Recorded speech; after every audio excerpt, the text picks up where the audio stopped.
So we're going to make cherry brandy, and for that obviously you're going to need a bottle of brandy.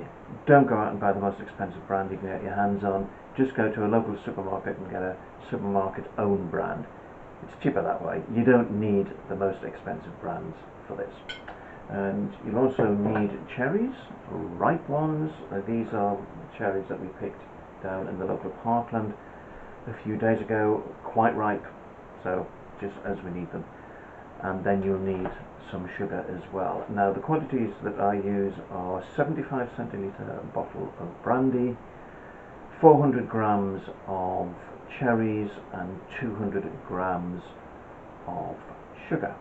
So add the cherries and sugar to a kilner jar and then pour in the brandy.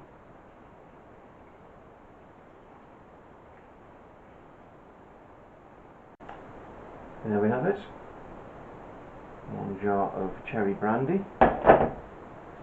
So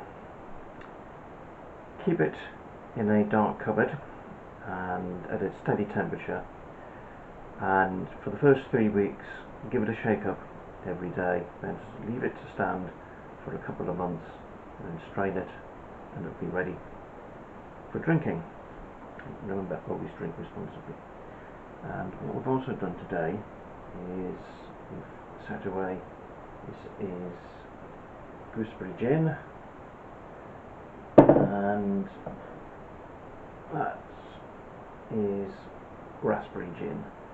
Same quantities that we use in terms of spirit and in terms of fruit and sugar as well. So in about 2 to 3 months time we can start sampling them.